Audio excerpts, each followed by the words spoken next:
Welcome to Heroes of the Storm Deep Dive.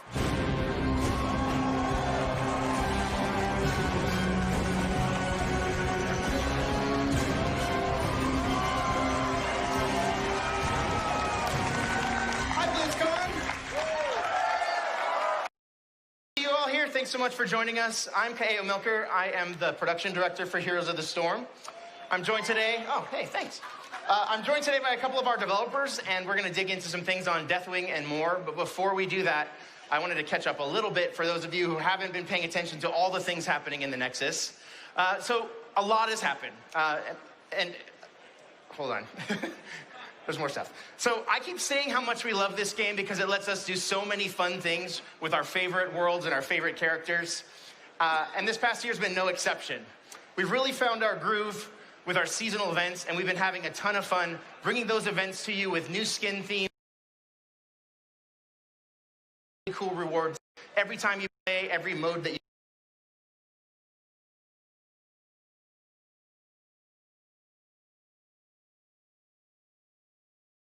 complex are a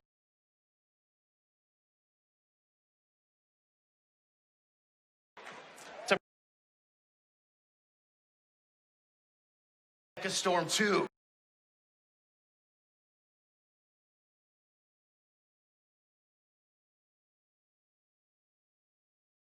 Nexus back to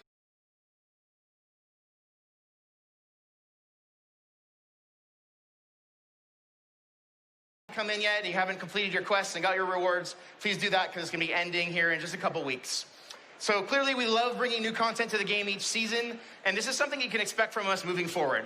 You know, every spring, summer, fall, winter, we want to bring new events, and as you've seen with our event quest line, we're going to continue to level those up. We want them to be something that's repeatable across the entire event, so across multiple months, we want you to have quests that, again, every time you come in, you can complete a quest, get really cool rewards, and just enjoy it. So we'll keep doing that. Hope you guys have fun with us. Seasonal events are not the only thing that we have going on. Just the icing on our most aggressive set of balance changes.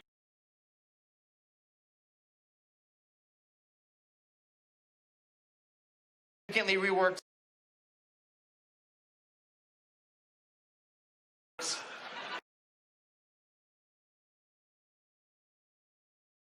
So, but as much as we like to shake up the meta and bring back our older heroes into the fray, there's nothing quite like when we bring a new hero into the game. So this past year, we brought Orphea, Imperius, yeah.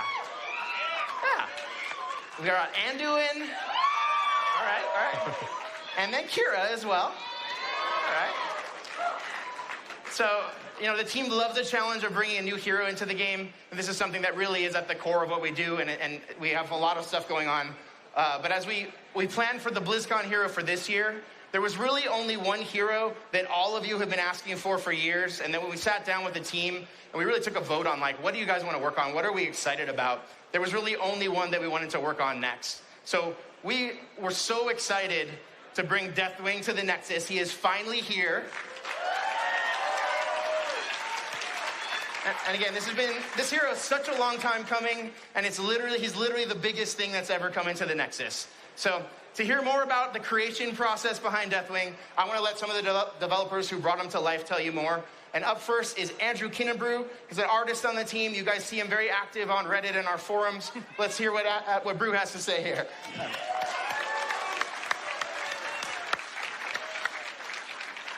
How's it going, guys? Thanks, Kaeo.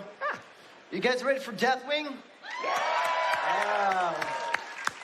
We are too. Hi, my name's Andrew Kinnebrew. I'm a senior 3D artist on the Heroes team, and today I want to talk to you about the feedback and iteration loop that we use when we make a hero. So, where do we start? What version of Deathwing do we do? Humanoid, dragon, both? If you played our game, you know there's a lot of bipeds running around, a lot of humanoids. And then a couple years ago, we brought Alex Straza to BlizzCon. And it's in that both category. We didn't want to cramp her style. So making Deathwing a dragon just makes sense. So there's a lot of visual inspiration for Deathwing. Our goal was to take all the parts that we liked and make the best version of Deathwing for Heroes. We've got some great examples, right? You got the Cataclysm cinematic, which our designers use as inspiration fairly heavily. And also we got awesome artists like Alex Horley and Laurel Austin, who use very bold shape language. We use all these bits of inspiration to create a concept. Now, our buddy Luke Mancini did this concept for us, which honestly, it's a great start. We use this to make a 3D blockout, and this is what that looks like. Its purpose is to make sure that the shapes are roughed in enough so that our team can start animating it and playing with it in-game. At this stage, textures are flat and work in progress. Geometry and animations are also temp and work in progress. This stage just allows our team to give feedback on all things that are art related. So let's talk about feedback. When Deathwing was walking around in his blockout mode in the battlegrounds, we knew that there were 3 focal points that pulled interest. We had the head, the back, and the wings. Let's start off with the wings. Let me set this up for you. On your left here, we've got the early blockout, and on the right is the high poly, or the final high poly. So the blockout looked fine, looked good, but we knew that we could do better. We wanted to make the shapes a little bit more interesting and aggressive, so we did. We went ahead and referenced Laurel Austin's image that I showed you a moment ago, and we knew that she made kind of a cool decision. She added a metal claw, and she also added additional armor bits. So we added those things, added to the silhouette, and made things a little bit more aggressive. So next thing I want to talk to you about is back. But in order to do that, I need to talk to you about Deathwing's chest. Deathwing's got a very iconic fiery maw on his chest. But you're not going to see that in game. It's a top-down view. You're going to see his back. So we need to figure out how to bring some of that fire and heat to the top side. So let me lay this out for you. Up top, you've got the early blockout, and on the bottom is the final high poly. On your left, you've got the head and the horns, and on the right, of course, you've got the tail. So what we did was we went ahead and separated the plates there so that we created some pockets for heat and some fire to shine through. This actually allowed us to add some additional color later when we finished off the model. So last bit of feedback I want to talk to you about is the head. So when he was walking around the battleground, we noticed one thing. His jaw was making his head get lost. It was a little bit too planar and too chiseled, so we needed to bulk it up a bit. So we went back to our reference models, our reference images, and our inspiration, and we noticed that we could flare out the jaw, beef it up a little bit, and also Laurel did something cool and gave him some iron cheekbones. So you guys ready to see the final model? I thought so. So this is what that looks like. We're really proud of it. I'm actually proud of it personally. Thank you. I'm glad you guys agreed. We also brought some color variations.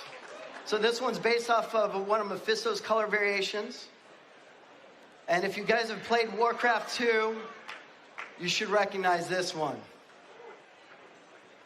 Good buddy Rar Jar asked for a purple one, so you're welcome. I like silver dragons, so we got a silver dragon in here. And if you have silver, you gotta have gold. All right. So I'm gonna go and hand this off to our buddy Kyle Dates, who's gonna tell you more about the design of Deathwing. All right. Thanks, Drew. Hello, everyone. It's good to see you again. My name is Kyle Dates, and I'm a senior game designer on the Heroes team, and I'm the lead hero designer for Deathwing. So, Deathwing has finally arrived. He is one of the most highly requested heroes we've ever had, and one of the most long-awaited heroes as well. However, bringing such a highly anticipated and requested hero to the Nexus comes with quite a lot of expectations. And meeting on some of these expectations, while also creating a unique and fun experience, can be a very daunting task. So I'm going to talk to you guys today about some of the design decisions that we made to make Deathwing feel like one of the most epic heroes ever to be brought to the Nexus. So Deathwing has been a long time coming, and there have been so many different ideas thrown around about what he could do or how he would be represented in the game. A clear starting point would be having him in his human form and switching to his dragon form as part of his trait or perhaps his heroic ability. Another version of Deathwing could be a variation overrun with the corruption of the old gods. And finally, some ideas still had Deathwing pitched as an entire map where both teams are being carried around on his back. And these are all really, really great and amazing ideas, and they all have a ton of potential. But our strongest desire as a team was to bring a dragon to the game who remained a dragon for the entirety of the match. And Deathwing really felt like the perfect choice for this.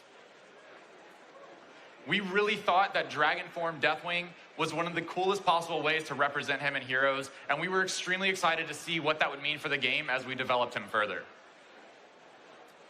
Now, Deathwing is one of the most epic characters across all of Blizzard's universes. His capabilities vastly overshadow most of our other heroes because just by simply flying through the skies, he created a cataclysm that ravaged all of Azeroth forever, permanently changing the world. So in Heroes, it's really important for us to make him feel overwhelming and powerful in a way that no other hero does, but still be balanced and play well within the game. So our starting point was to really identify the core aspects of his character that we wanted to capture in his gameplay. And the first of these is the Dragon Fantasy, a being who is so powerful and menacing, who uses fire breath and physical attacks to tear his enemies apart. And the second of these is the Cataclysm Fantasy. He's such a terrible and mighty being that the world rips apart in just his presence. So capturing both of those on a single hero proved to be very challenging. With only 3 abilities, it was almost impossible to squeeze the epicness that we needed into his base kit. And that led us to the idea of creating 2 ability sets that he could switch between.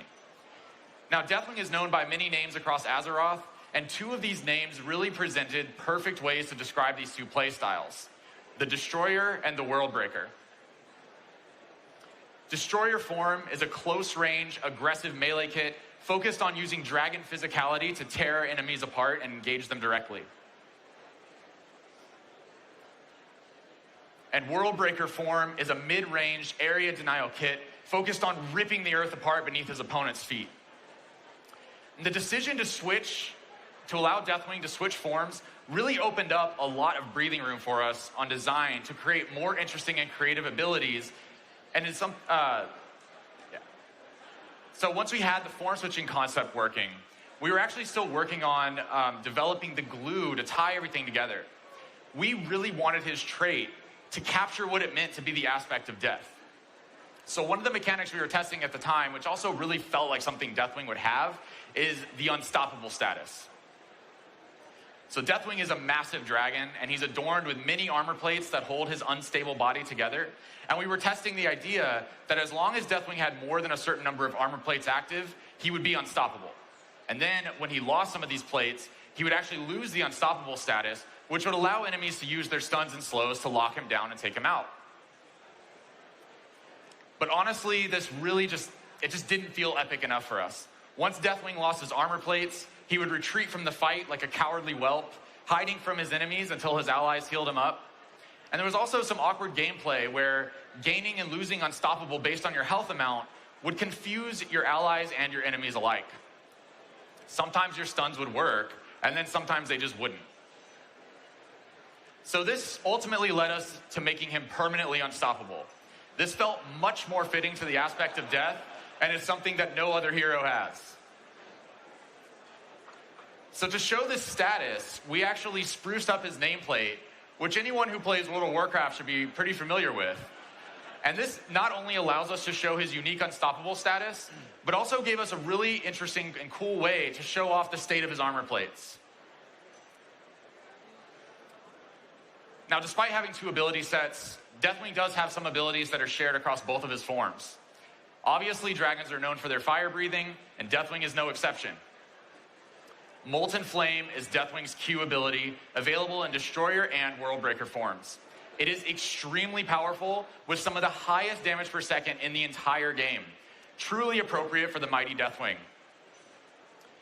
And when it came to Deathwing's heroic ability, there was one iconic moment that really stood out to the team. the epic Cataclysm cinematic, where Deathwing flies across the realm, causing the world to break apart beneath his shadow.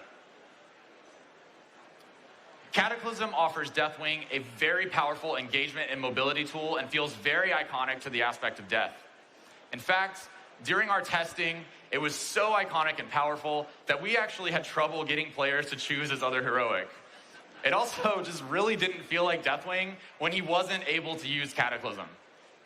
So this led to us giving him this powerful heroic ability at level 1 and allowing him to further upgrade it as he progresses through the game. His trait and raw survivability easily allow him to start team fights with Cataclysm, and it's a super epic moment in games when he flies across the screen and lands in the middle of the enemy team, creating a ton of chaos, and it just looks amazing. Speaking of looking amazing, it is now time for me to hand this off to our brilliantly talented effects artist, Thomas Horwath. But before I do, I just want to say I've had an absolute blast working on Deathwing, and I hope you guys all enjoy playing him as much as I enjoyed working on him. Thank you.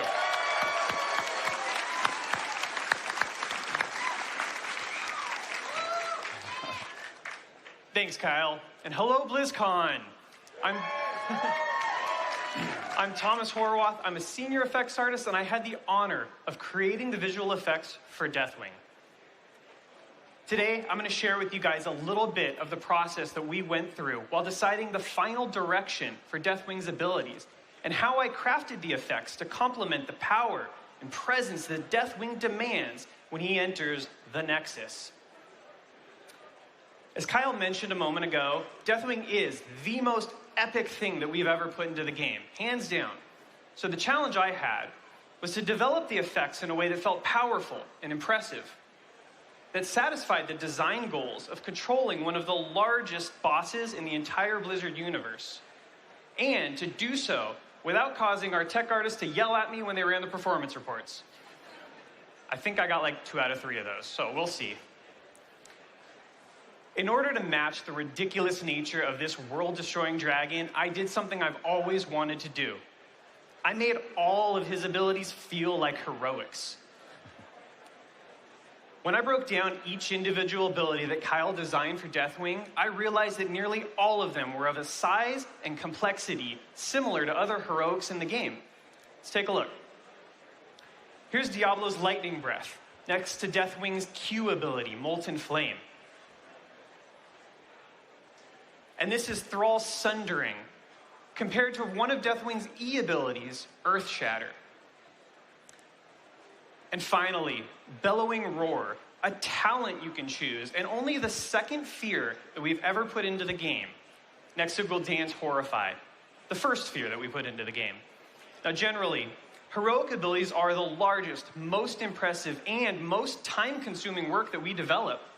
So creating an entire suite of heroic effects was no small feat. But it was an exciting challenge. And not just because we think Deathwing is super awesome. He is one of the most requested heroes that you guys have ever asked for. So we really wanted to do everything we could to make him as fantastic as possible.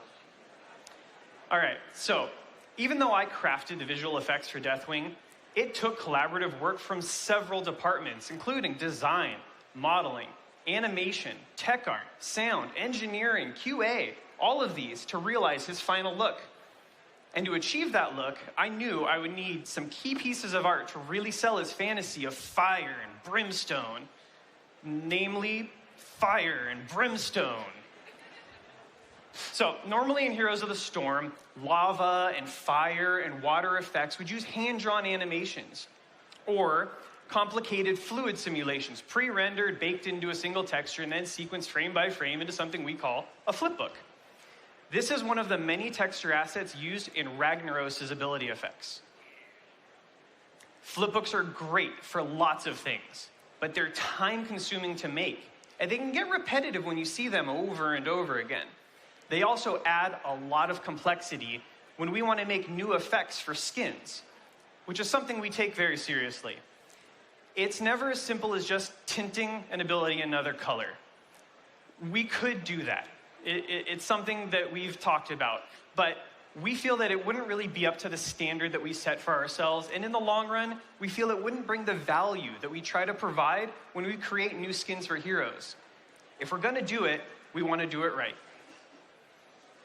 And that's just one of the reasons that I took a different approach for our Dragon Buddy. I also wanted Deathwing's effects to stand out and feel unique. So I worked with our tech artist, Mark Petro, who built some new tools. They allowed me to do some cool stuff that's unlike anything we've done in the game. We created a shader that took a single static frame like these ones. This example is lava and fire. These are two different textures that I just smashed together. And then we manipulate them in real time with noise and motion so that they're always evolving. They're always changing, always a little different, and in my opinion, always interesting to look at. The result of this collaboration gave me assets that I was able to use across Deathwing's entire kit. And it was a great foundation to build Deathwing's abilities. His lava and fire are central elements of his visual style. But I also needed something more physical. He's the world breaker after all, so I needed some bits of the world to break apart. Luckily, Brew over here was creating the character model for Deathwing, so it only made sense for him to assist in creating the ability models as well. I asked Brew to craft this set of rocks that I could manipulate in different ways to help give some physical presence to Deathwing's effects. I took these 7 rocks and I rotated them and I scaled them and I animated them in different ways and I layered effects on top of them to create abilities like this falling meteor or this ground smashing impact effect that just happens to be the impact for the meteor you just saw, or the churning debris from Earthshatter. All of these physical rock elements are made from the same kit of rocks that I had Brew craft for me. And this was just a small example of the collaboration it took to bring Deathwing's effects to life. It was a team-wide effort, though, to bring him into the Nexus. It was truly an honor to work on this iconic villain, and I'm thrilled to finally be able to share him with all of you. My time is up, but I'm happy to introduce our lead designer, Brett Crawford, who's going to give you all a glimpse into what's next for Heroes of the Storm.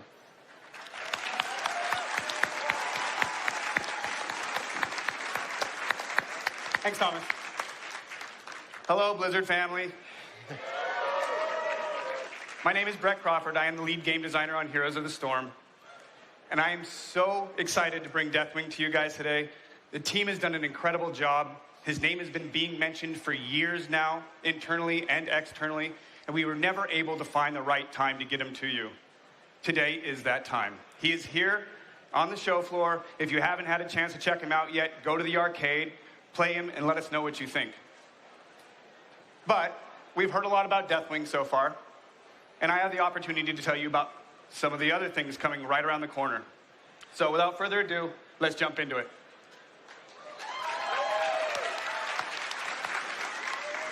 Following closely on Deathwing's heels, we are returning to a reimagined and updated version of our most popular seasonal event ever. You'll return to a familiar game board and what we're calling Toys 2, The Revenge of Tickle Mephisto. That's right.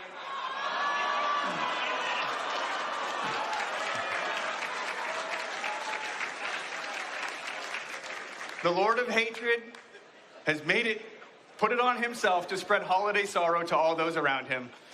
And so players will return to a similar feel where they race around the game board, completing quests and collecting rewards as they go. But alongside the skin from Mephisto, the team has reached for the stars to bring you Cosmonaut Kira,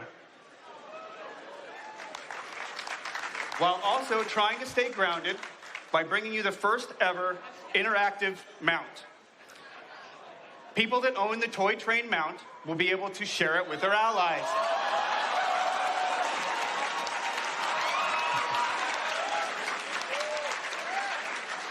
Any unmounted hero can channel on the Toy Train for a couple seconds before jumping into their own cart mount. This allows teams, and bear with me here, to stay on track and form a pain train straight to the enemy core.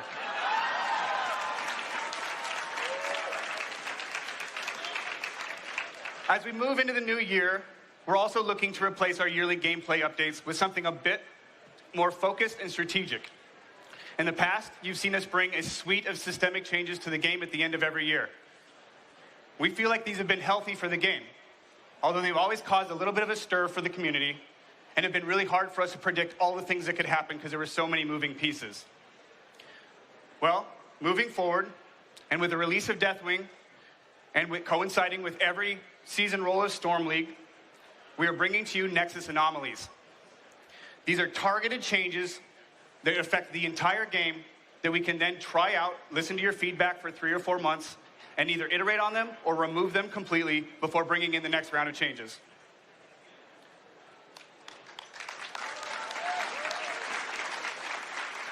So, what are they? The first Nexus Anomaly is actually here and playable on the BlizzCon floor. In the past, veteran players will tell you constantly soaking minion experience is important, but we've not done a great job of communicating that to our players. So, with the season roll, all slain minions will drop small experience globes. These act just kind of like our regeneration globes, and as a player gets close to them, they will magnetize towards them before being sucked up and awarding a small pop of experience.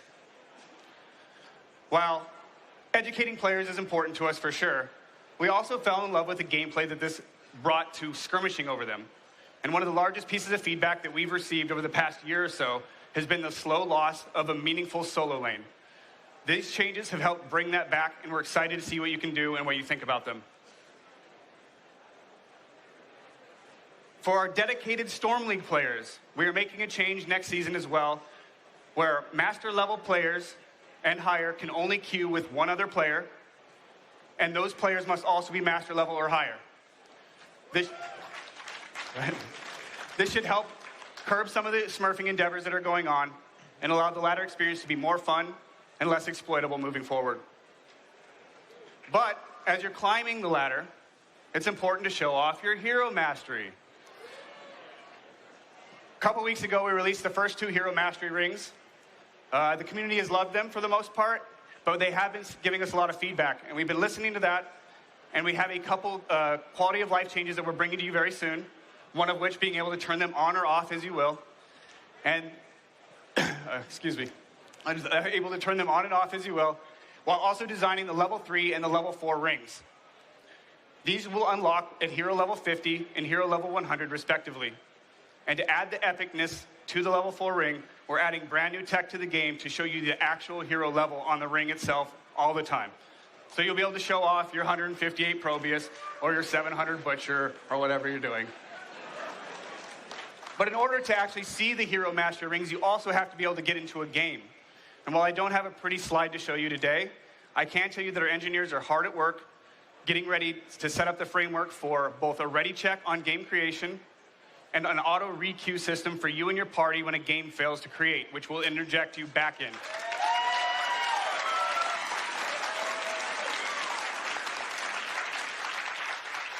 Deathwing hits the PTR in just a few weeks, and we're extremely excited about it. And to celebrate his imminent arrival, as well as that of BlizzCon, a couple hours ago, we made all the heroes in the game free to play until November 11th. And while we'd like to spend the rest of our time here with you answering your questions, I do want to end by saying that this is just the tip of the iceberg. The Heroes team is still here, as dedicated and passionate as ever.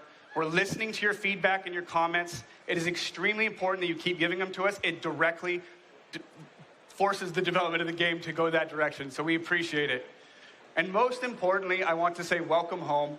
Enjoy the rest of your BlizzCon, and we'll see you in the Nexus. Thank you. There are a couple runners with microphones if people have questions.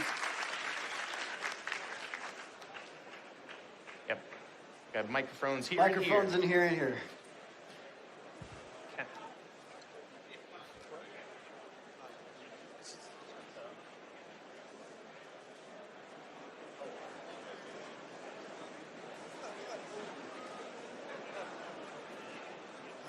Hey guys, Hi. Just wanted to ask you guys, with Deathwing's new abilities being base abilities, how do you plan on addressing some of the old heroes' heroics to make sure that those still feel as impactful as they do currently compared to Deathwing's new introduction of his base abilities? Yeah, so for Deathwing, these abilities are, we wanted them to feel really mighty and powerful. They make a lot of sense with the rest of the kit that he has and what he has going on for him. For other heroes, like, for example, in Diablo, he's got the lightning breath. He's also got other tools that make his ability to have that lightning breath feel more meaningful, right? If he charges into your team, he does a wall stun, he flips someone, and then he starts his lightning breath, that's a huge moment for him.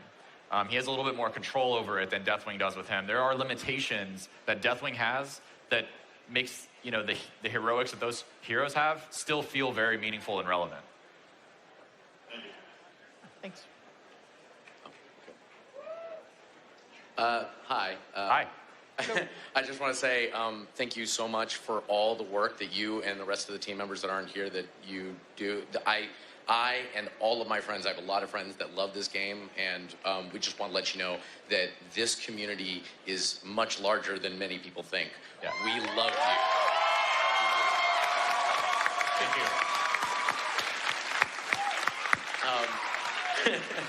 With that being said, the question I have is, are there any plans, even in a small way, to maybe bring back the professional game to BlizzCon?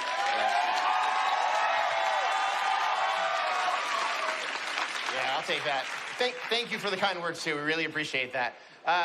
We all loved HGC, and I think we loved it as much, if not more, than you guys did, and I think we all miss it a lot. I think looking forward, we don't have any plans right now for an organized kind of esport around Heroes. We've been really watching closely the things that have been springing up in the community, and we're avid fans of that, but there's not anything else we have now.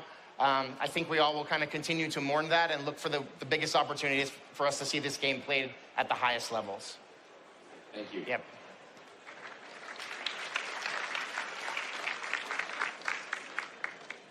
Hi there.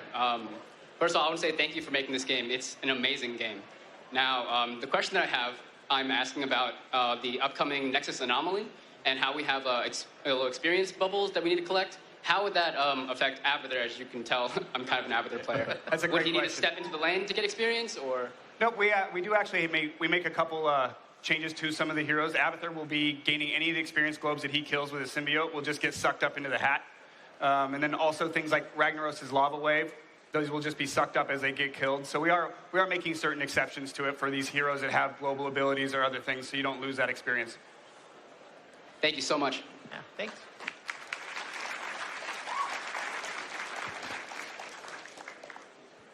Hi there. Really happy to be here. Thank you all for coming out and making the game that I love the most on Heroes. Big question is, during the Deathwing reveal stream, you mentioned the words that I'm sure you're dreading, core replacement hero.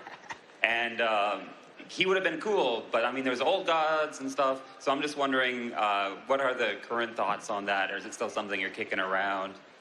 Yeah, I mean, it's something that, we're looking to see if there's any way we can make that work in the game. There's a lot of technical limitations that we have, and making heroes feel relevant and, having a presence on the map. So that's really important for us, and is something that we're still working on figuring out for a core replacement hero. But we definitely have heard your feedback, and we're excited to keep working on new stuff. So. I can also share a little bit there too. We actually tried a core replacement hero with Ragnaros. We did it internally. We messed around with it.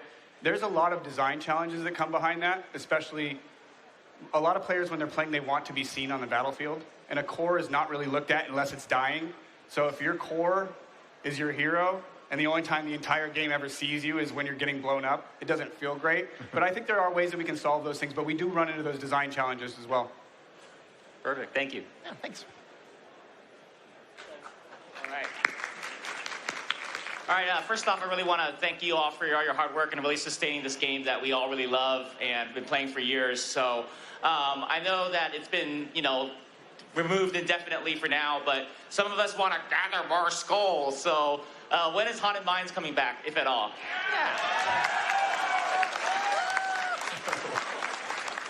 Okay, I'll tackle it. I was the original balance designer on Haunted Mines, so I apologize, but I will say that we love it internally as well.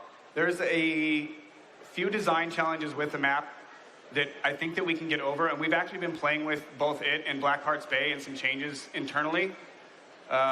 We don't have anything really to share. We haven't hit any perfect stride on it yet, but we are looking at them, and I would love to bring it back. So it's just a matter of time. We need to figure out a better way to actually deliver those golems besides the Skull Collection, or maybe change the Skull Collection in some way, but we just haven't found it yet. But we love it too. It's not gone forever. Thank you. Thank you. Thank you. First of all, I think as everyone's going to say, thank you guys so much. And with the experience changes, I think I see with learning being, I think, a huge thing that I'd love to see more and more in the game. Have you guys ever thought about expanding upon that maybe in try mode, incentivizing people to learn more combos, other things with incentivization, maybe with gold or otherwise? Anything like that? Yeah, we have. Again, this is stuff that has not been developed at all. It's just been papered out and talked about for the most part, but we would love to be able to do something like an overlay or some way to show players what to do on certain maps that they can turn on in real time, and then give them little quest dialogues or things that say, hey, this is a good time to go do this or to do that, and then be able to go through that in a progression-based manner. It's a lot of work. It's a lot of UI work, and so I can't promise that it'll come anytime soon, but it is something we are very passionate about, and I know that our design team especially, we know that we need to be better at delivering all of this information to players in a better way, so we're looking at it. Thanks so much. Hi. So first I want to thank you, like everyone else. We love the game. I have two questions. One is really quick. When are we getting an Overwatch special? Wait. When are we getting Feeny? When are we getting Dead? Okay. You guys are good. When are we getting Innkeeper? And the other question is, with the changes this year, and you are doing a lot of good reworks, how has your process for, choosing which hero to rework or develop has changed? Okay. Personally, I'd love to see the Innkeeper. I think there's a lot of design challenges and art issues, because the way that we'd want to do it, you'd play a lot of cards, which I would assume you'd want a bunch of different models, right? It's very resource heavy, so it would take more time than our regular unit. So we would love to do it. We'd have to fit it in somewhere. Innkeeper would be cool. And to answer the second part of your question there, for our reworks and stuff, we are still doing, a lot of them we're doing more than we ever have. Choosing which ones to do can be strategic at times, whether it's something else that we know that Blizzard is getting ready to unveil or do, and so we want to coincide with it. Or it could just be a passion project for one of the designers. It could be that we feel like there's design problems for a hero that needs fixed. And I almost talked about Tastar a little bit today.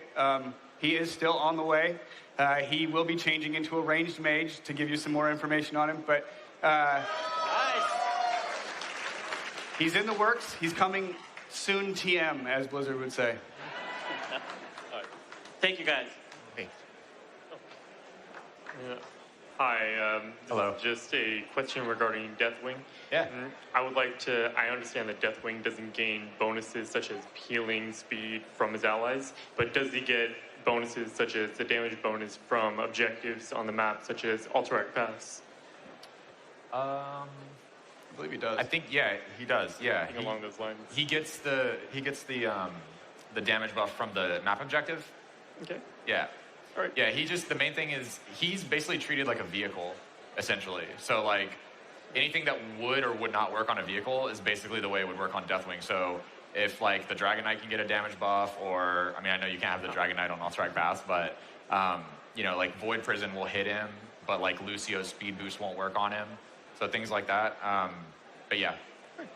Thank you so much, and thank you so much for working on this game that everyone here has come here to love. Thanks for playing it. Thank you. Playing it. Thank you. Hey guys, I want to thank you for taking the time to answer all of our questions and to actually listen to your community for your game. But one of my questions I had was for your MMR system in the Storm League. I thought it was really cool that it was kind of simplified and put into one versus having the team and the individual solo play. But Sometimes you'll have some of your friends be a little lower, a little higher, and when you place, you might not be close enough to keep playing together, and it kind of puts you into just being able to do quick play or unranked. And I was wondering if there's anything that might be an improvement to help keep you doing ranked play with your friends. It's an impossible thing to fix, unfortunately. We've ran in circles with Hero League and then Team League and then Storm League, and we've gone through all the different renditions of like, how do we fix this problem without breaking this one? And while I think that it's really important because we have players all over, even in our bullpen, that can't currently play with each other, I think we can find a way to make that work. I just don't know how to do it yet. And I think that with the way Storm League is currently set up, it's the most fair for the competitive players. As for teams that have varied skill, I would love to eventually be in a spot where we could create teams and you could actually have tournaments and run your own stuff through that. But again, that's all pie in the sky stuff for now. But I think we've done the best we could with Storm League, and I don't know if there's a good solve, but if you guys have it, please talk to us about it. Thank you so much. Hello. Hey, I just want to say thank you again for the game, and I know the community and everyone here feels the same and loves the game, and HOTS is definitely not dead, in my opinion. But I think, with that being said, there is one frustrating thing I have with the game is joining up in a match and then someone leaves the game and there's an AI for the rest. I've always thought of ways that might be able to fix it. Maybe someone could queue up to especially go into these games and take over for that AI spot. Maybe they could get an XP boost or extra gold, but how have you guys found a way to maybe fix this? Because sometimes that can tilt the game completely in the other team's direction. Yeah. We're still working on a lot of AI improvements to hopefully offset some of the pain that you feel whenever that does happen. I think for like our server side, it's pretty hard to like have players that weren't initially in the game to join back up with the game. But that's a really good idea, and there may be something there that we can explore. So hopefully we'll keep working on the AI, keep trying to make it better, but right now we don't have anything on that front that we can talk about. Thank you so much. Hey, I wanted to thank you guys for working on HOTS. I ironically feel like since the team got smaller, it's gotten kind of more back to its roots, and you guys have done an amazing job and solved pretty much the majority of my issues with the game over the last year. Like, I've been loving the balance changes, the reworks. I just wanted to know if you guys had any plans to solve some of the minor map issues. Like, I know Cursed Hollow is a little too fast-paced for a lot of heroes these days. Like, the tributes spawn too fast since it changes, and so it causes some issues with any sort of slower, more methodical gameplay. Do you have any thoughts on that? I think we could probably... I think we should always look to reevaluate all of our maps. Right now we look at the timing of maps. We want games to be completed between 18 to 22 minutes-ish, and all the maps are falling into that line. As for tributes spawning faster or slower, it's definitely something we can look at. That timer is really easy to play with. I haven't felt it too much personally, but yeah, we can definitely look at those things. Well, thank you. All right, and just to warn us here, we only have about 2 minutes left, so unfortunately we have like one question left. I'm so sorry because a lot of you are lined up here. Sorry, guys. Yeah. So I would never hear the end of it if I didn't ask the question, Shark Haka when? Oh, man. Shark Haka. Okay, so I really want him in the game. I also want the shark version of Greymane in the game as well. We definitely want to do a pirate theme. I think it would be really great. All right, maybe we can do, what's it? Yeah, if you make it quick, 1 minute. We'll do our one more. Okay. First of all, your shirts are awesome. You gotta let us buy those. But I'll take, my important question is, for the train mount, are you gonna allow enemies to channel it so like when you have all 10 players?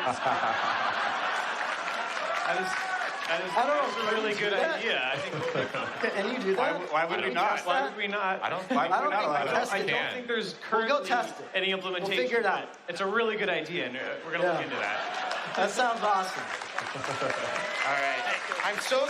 All right, guys, thank you so much, everybody, for joining us here and all the love. Like, we really love this game. We can tell you do as well. We got a lot more work to do, and we're really happy to have you along on the journey with us. For those of you who weren't able to answer or ask questions of us, we will still be doing our monthly AMAs. We took a little break here in the road to BlizzCon. We'll get that started again. We're all really active on our forums and on Reddit.